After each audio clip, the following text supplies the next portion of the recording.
go ahead and get started. It is October 13th, 2022 at 9:03 a.m. And this is a regularly scheduled meeting of the Oil Conservation Commission. I'm Adrienne Sandoval, Chair of the Oil Conservation Commission and Director of the Oil Conservation Division. Would the other two commissioners please introduce yourselves for the record? Hi, good morning, everyone. My name is Greg Bloom, and I am the designee of the Commissioner of Public Lands. Thanks. Good morning. I'm Dr. William Ampuma, Professor at New Mexico Tech, and also designee of the Energy Secretary. Thank you. Also with us is Chris Moander, Counsel to the Commission, and Florine Davidson, Clerk to the Commission. All right, first item on the agenda is approval of the agenda. A couple notes, cases numbers 6 through 9 on the agenda were continued to January 12th, 2023. Mr. Moander, were 10 and 11, are those being formally moved? So, Madam Chair, yesterday afternoon, Council for WPX Energy Permian submitted a notice of dismissal for case numbers 23087 and 22506. So at this point, unless for some strange reason there's opposition to that, Madam Chair, I would construe those as dismissed. Okay, so then case number 22506 and 23087, which are number 10 and the 11 on the docket, will be dismissed and not heard today. With those changes, is there a motion to adopt the agenda? Madam Chair, I so move to adopt the agenda as modified. Madam Chair, I do second. Mr. Moander, would you do a roll call vote, please? Happily, Madam Chair. Commissioner Ampuma? Approved. Commissioner Bloom? Approve. Madam Chair? Approved. The motion carries. All right. Next item is approval of the September 8th, 2022 meeting minutes. Is there a motion to adopt the meeting minutes? Madam Chair, I so move. Madam Chair, I second. Would you do a roll call vote, please, Mr. Moander? Yes, Madam Chair. Commissioner Ampuma? Approved. Commissioner Bloom? Approved. Madam Chair? Approved. The motion carries.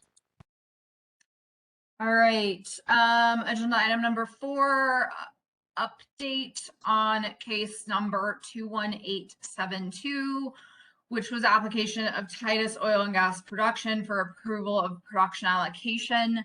I believe we have Mr. Fuge on the line with MNERD to provide an update on that, or to answer questions, or both. Good morning, Madam Chair. I provided an update at the last commission meeting, which I'm happy to recap, but I believe I was asked to appear today to address any questions after providing a copy of the executed MOA with the Railroad Commission to Mr. Moander, who I understand distributed it to the rest of the commission. So I'm appearing today to answer any questions that the commission may have.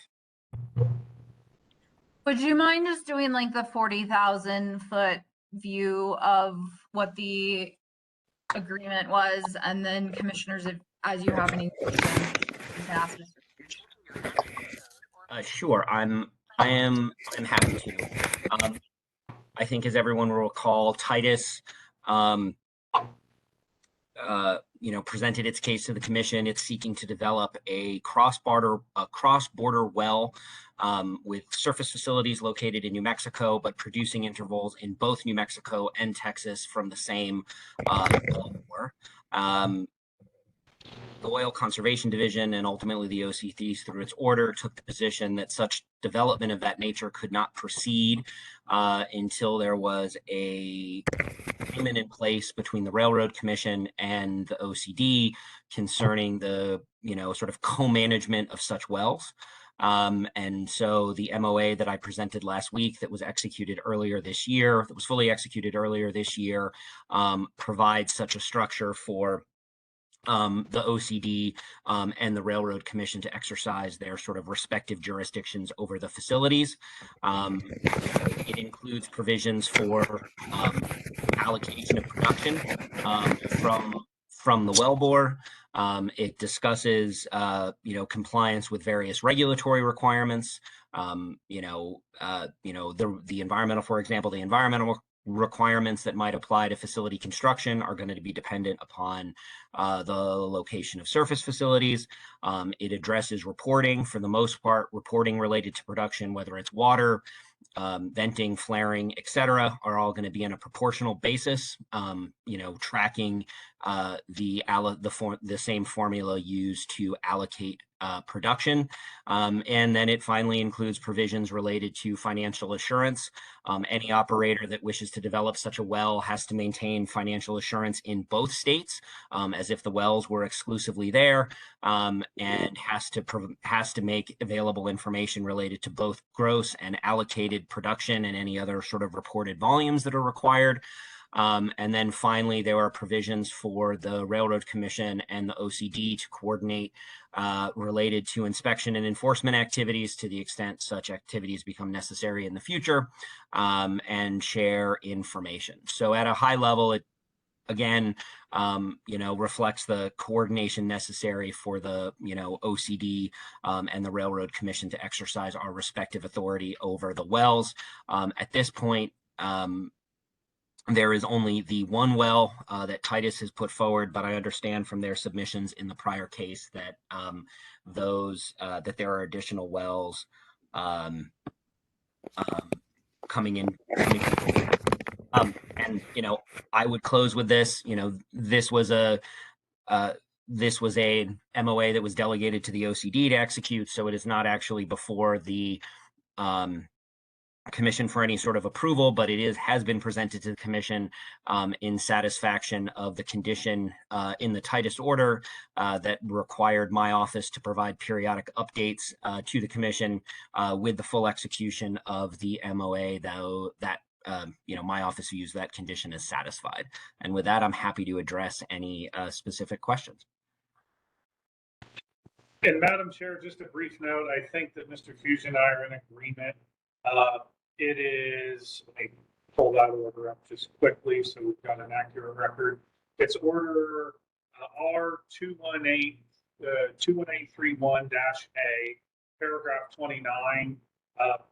Has required Mr. Hughes or someone from his office to appear every 90 days until an MOU is executed. At this point, it's my opinion, and I think Mr. Hughes agrees with me, that condition is satisfied. And so his obligation and the agency's obligation to appear before the Commission on this matter is now extinguished. Thank you for the clarification. Commissioners, do you have any questions regarding the agreement now that you have had an opportunity to review it? Madam Chair, I don't know that I've seen a copy of the final executed MOA, so if that could be sent to me, I'd appreciate it. I didn't find it in my mailbox. Yeah, I can't find it too. One moment, I will find it for you. I don't have any questions right now, and I don't expect to. Thank you. Madam Chair, I also do not have any questions on that.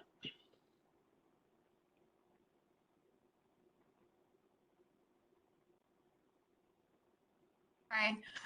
Ms. Shaheen appears to have a question. If it's brief, Ms. Shaheen, you can ask Mr. Fuge. Thank you, Madam Chair. Titus would like to thank the division and the commission for all the work that they've done to make this a possibility. And I'd like to personally thank Mr. Fuge as well. The one question that I have is I understand that there will be a notice to operators that will be posted, and I'm just wondering if there's an update on the time frame when that may be posted.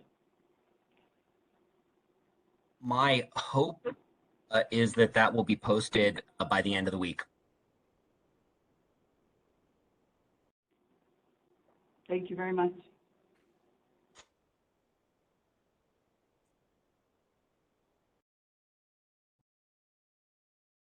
All right.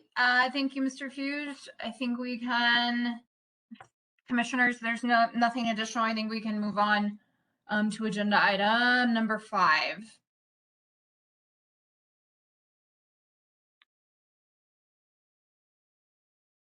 All right. Agenda item number 5 is adoption of the final order and case number 22977. This was the application of Pinion Midstream to amend commission order number R-21455A. Is there a motion to adopt the final order? Madam Chair, I so move. I Madam- will Yeah. Mhm. I will second that. And then Mr. Moander, would you please do a roll call vote? Happily, Madam Chair. Commissioner Impoma, Approved. No. Sorry. One question, I'm sorry, Mr. Moander, is Commissioner Impoma voting on the final order? I believe it's just Commissioner Bloom that's and I. right. You are correct. That is true. So Commissioner Impoma should not vote on this. With that in mind, we will do Commissioner Bloom. Approve. Madam Chair, Approved. the motion carries. Okay. I always I get will- nervous when there's 2 votes because then you can get stuck.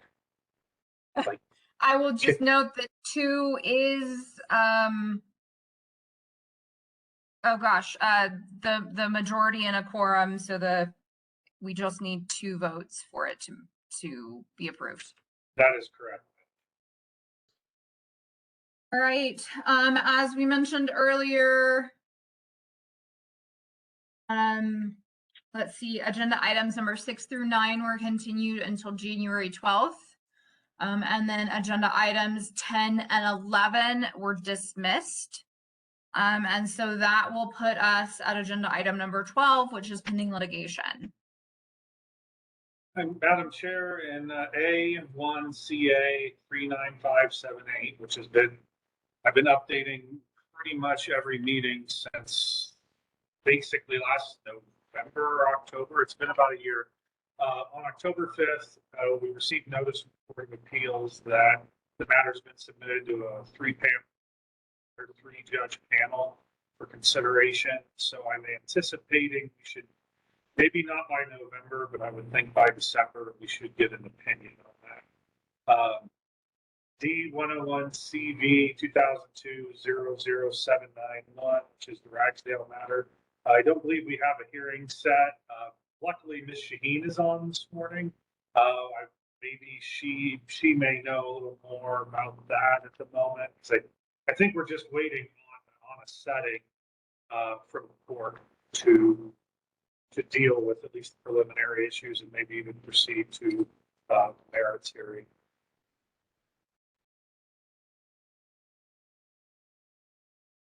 Okay. Commissioners, any questions?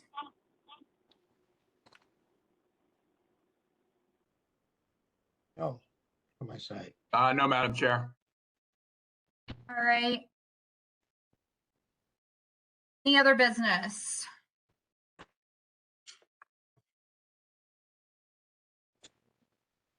All right. Our next meeting will be November 10th, 2022. And with that, we are done for the morning. Thank you, everybody. And we will see you next month. Thanks, everyone. Bye-bye. Thank you, everybody. Bye. Bye.